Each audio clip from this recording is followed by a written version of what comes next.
Sir, Egmore சட்டமன்ற தொகுதி வேட்பாளராக அதிமுக பொதுச் செயலாளர் எடப்பாடி கே பழனிசாமி உங்களை அறிவிச்சதுன்னா எப்படி இருந்துச்சு? அந்த எப்படி இருந்து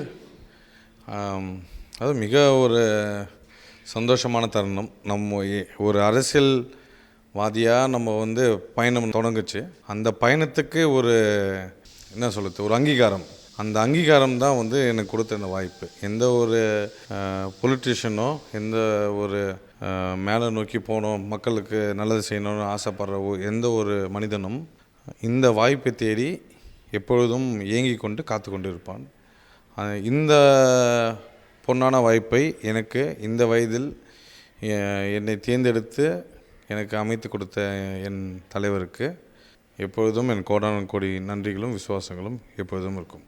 இப்போ தினசரி பிரச்சாரம் போகிறீங்க, மக்களிடையே வரவேற்பு எப்படி இருக்குது? மக்கள் என்னென்ன பிரச்சனை சொல்கிறாங்க? ஏற்கனவே ஆண்ட கட்சி எந்த அளவில் இருக்குது அந்த பகுதியில்? அதுதாங்க, இங்கே கடந்த 5 வருஷம் திமுக ஆட்சி இருந்தாலும் எழும்பூர் தொகுதியை பொறுத்த வரைக்கும் இங்கே 10 வருஷமாக திமுக ஆட்சியில் இருக்குது. 2016லேயும் திமுக தான் எம்எல்ஏ, 2021லேயும் திமுக தான் எம்எல்ஏ. ஸோ மக்கள் ரொம்ப அவதிகளுக்கு உண்டாகிக்கிறாங்க. எந்த ஒரு டெவலப்மெண்ட்டுமே இல்லை. இவங்கக்கிட்ட ஓட்டு கேட்குறது மட்டும்தான் வராங்க தவிர, ஓட்டு கேட்ட அடுத்த செகண்ட்லேருந்து எலெக்ஷன் முடிஞ்சதும் வருது இல்லை. ஸோ கடந்த இந்த தட்டாங்குளம்னு ஒரு இடம் இருக்குது ஃபார் எக்ஸாம்பிள். அந்த இடத்துக்குலாம் இனி வரைக்கும் ஒரு எம்எல்ஏ கூட வந்தது. கரெக்டாக ஓட்டு கேட்க வராங்க, அதுக்கப்புறம் அவங்க மாயமாயிடுறாங்க. இப்போ தொடர்ந்து வாக்குறுதிகள் நிறைய மக்களிடம் கொடுத்துக்கிட்டு இருக்கீங்க. அவங்க என்ன சொல்கிறாங்க? இதுக்கு முன்னாடி இந்த எம்எல்ஏ இதெல்லாம் கொடுக்கல, நம்புறாங்களா உங்களோட? எந்த அளவு? இல்லை சார், மக்கள் இந்த மாற்றத்தை ரொம்ப ரொம்ப எதிர்பார்க்குறாங்க. இவங்களுக்கு திமுக கொடுத்த ஏமாற்றத்தை அவங்களால ஏற்றுக்கவே முடியல. அதனால் மாற்றம் எப்போ வரும்? அனைத்து இந்த அண்ணா திராவிட முன்னேற்ற கழகம் எப்போ ஆட்சிக்கு வரும்? ஏன்னா இந்த தீய சக்தி திமுகவை ஒழிக்கிற ஒரே கட்சி அனைத்து இந்த அண்ணா திராவிட முன்னேற்ற கழகம் தான். அதனால் மக்கள் இந்த வாட்டி ரெட்டை இலையிலே அந்த கேண்டிடேட் தலைவர் கொடுத்துருக்கிறதுனால, என்னை தேர்ந்தெடுத்ததுனால ரொம்ப ஆவலோடும் மாற்றத்துக்காக வெயிட் பண்ணிட்டுருக்காங்க. இப்போ தமிழக வெற்றிகள் சார்பாக ராஜ்மோகன் அவர் எழும்பூர் தொகுதியில் நிற்கிறாங்க. இது எந்த அளவு எதுவும் பாதிப்பு ஏற்படுத்துமா அதிமுகவுக்கு? இல்லை சார், அது அவங்க கண்டெஸ்ட் பண்ணது அவங்களோட உரிமை, அவங்களுடைய ஜனநாயக உரிமை. அதில் கமெண்ட் பண்ணுறதுக்கு எனக்கு எப்படின்னா அவங்க ஸ்டில் அவங்க வெரி நியூ. அவங்க they not been tested anywhere.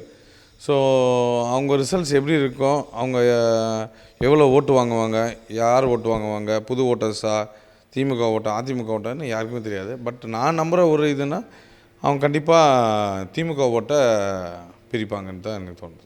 தமிழகத்தை அதிக முறை ரூலிங் பண்ண கட்சியாக அதிமுக இருக்குது சார். ஆனால் விஜய் என்ன சொல்கிறாங்கன்னா, திமுகவுக்கும் தாவேகாவுக்கும் தான் போட்டி. இந்த கருத்தை நீங்கள் எப்படி பார்க்குறீங்க?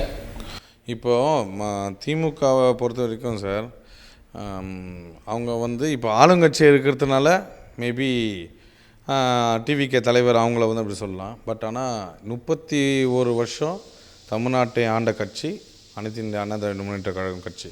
திமுக 7வது தடவை சான்ஸ் கேட்டு வராங்க, நாங்கள் 8வது தடவை மக்கள்கிட்ட சான்ஸ் கேட்டு வரோம். திமுக தொடங்கி 70+ வருஷம் ஆகுது, நாங்கள் தொடங்கி 54 வருஷம் தான் ஆகுது. ஸோ இந்த விஷயங்களாம் நீங்கள் கம்பேர் பண்ணும்போது அவங்க ஸ்டேட்மெண்ட்ஸ் எப்படி வேணால் கொடுக்கலாம். சின்ஸ் என்னோட கருத்து அவங்க ஆளுங்கட்சி எதிர்க்கணுக்காக அந்த மாதிரி சொல்கிறாங்கன்னு தோணுது. இப்போ இலவசங்கள் மற்ற கட்சிகள் அதிமுக கொடுத்த வாக்குறுதிகளை பின்பற்றி கொடுக்குற மாதிரியே மக்கள் சொல்கிறாங்க. இது எந்த அளவு உண்மை இருக்குது? ஒரு வேட்பாளராக இதை எப்படி பார்க்குறீங்க? இல்லை சார், நாங்கள் சொன்னதை செய்கிற கட்சி. எப்போதுமே சொன்னதை டெலிவர் பண்ணிக்கிறோம். அந்த ப்ராமிசஸ்லாம் ஃபுல்ஃபில் பண்ணியிருக்கோம்.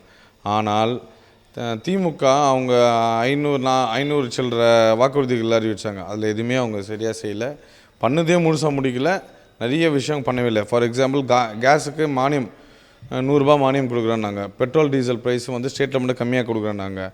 எதுவுமே அவங்க செய்யலை. ஆனால் நாங்கள் சொல்கிறது எல்லாமே கண்டிப்பாக செய்வோம். 2வது விஷயம் மிக குறிப்பாக நான் சொல்ல வேண்டியது என்னென்னா, திமுக கடன் வாங்கி நம் தமிழ்நாட்டு மேல் 5 லட்சம் கோடி கடன் வாங்கி இதெல்லாம் பண்ணுறாங்க. ஆனால் ஆட்சி வரும்போது தலைவர் சொல்லியிருக்கிற வாக்குறுதி என்னென்னா, நம் வருவாயை பெருகப்படுத்தி ஈட்டு வெளிநாட்டு வருவாய், மற்ற மேனுஃபேக்சரிங் வருவாயெல்லாம் இது பண்ணி உங்களுக்கு செய்வேன்னு சொல்லிக்கிறார். இப்போ இறுதியாக ஒரே ஒரு சார், எஸ் இந்த தேர்தல் யாரும் யாருக்கான போட்டியாக இருக்கும் அப்படிங்கிறது? சார் இந்த தேர்தலில் போட்டியே இல்லை சார். அனைத்து தொகுதியிலும் 234 தொகுதியிலும் அனைத்து இந்த அண்ணா திராவிட முன்னேற்ற கழகம் மாபெரும் வெற்றி, வரலாறு காணாத வெற்றி அடையும். நன்றி, தேங்க்யூ.